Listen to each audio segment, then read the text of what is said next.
వెంకిపెళ్లి సుబ్బు చావుకు వచ్చిందంటారు. ఈరోజు Iran Israel మధ్య యుద్ధ ప్రభావం ఇప్పుడు ప్రపంచవ్యాప్తంగా కనిపిస్తుంది.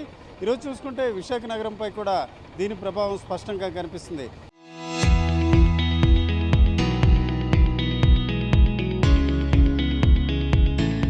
నేనున్న ఈ ప్రాంతంలో కంటైనర్ కార్పొరేషన్ ఉంది.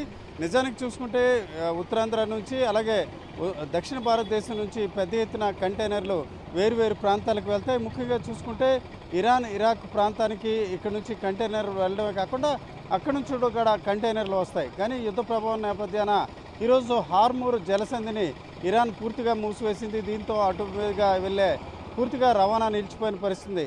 సహజంగా చూసుకుంటే ప్రతిరోజు 80 వరకు కంటైనర్లు విశాఖ నుంచి వెళ్తాయి. ఈ దశలో పూర్తిగా జలసంధి మూసివేయడంతో ఆ కంటైనర్లతో వెళ్ళిన నౌకలన్నీ కూడా తిరుగుముఖం పట్టే పరిస్థితి.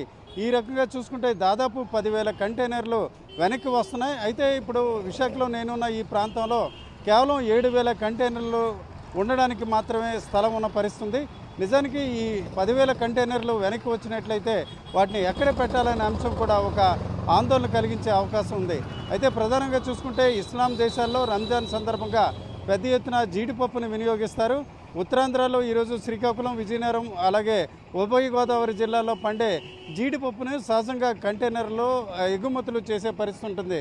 కానీ ఈరోజు చూసుకుంటే ఈ యుద్ధం నేపథ్యాన ఆ జీడిపప్పు ఎగుమతి కూడా నిలిచిపోయిన పరిస్థితి. ఇప్పటికే ఆ జలసంధి సమీపానికి వెళ్ళిన నౌకలన్నీ కూడా వెనక్కి వస్తున్నాయి. ప్రధానంగా చూసుకుంటే యునైటెడ్ అరబ్ ఎమిరేట్స్, ప్రధానంగా చూసుకుంటే ఖతర్, ఒమాన్ తదితర దేశాలతో పాటు ఇరాన్ ఇరాక్ దేశాలకు కూడా ఈ ఉత్తరాంధ్ర నుంచి అలాగే ఈ ప్రాంతం నుంచి కూడా జీడిపప్పు ఎగుమతి జరుగుతుంది.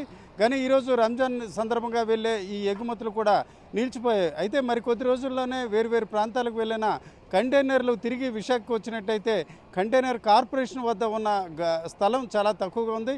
కేవలం 7,000 కంటైనర్లు మాత్రమే పట్టే పరిస్థితి ఉంది.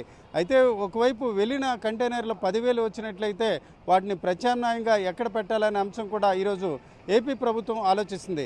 ఏదేమైనప్పటికీ ఈరోజు చూసుకుంటే ఇరాన్ ఇజ్రాయెల్ మధ్య యుద్ధం ప్రభావం ఉత్తరాంధ్రపై, ప్రధానంగా విశాఖలోని కంటైనర్ కార్పొరేషన్పై మాత్రమే కాకుండా ఇక్కడ వ్యాపార లావాదేవీలు చేసిన వివిధ వర్గాలపై కూడా స్పష్టంగా కనిపిస్తుంది. కెమెరా పర్సన్ మౌలానాతో Ramachandrarao, RTV, Visakha container corporation నుంచి. చరిత్ర సృష్టించినోడు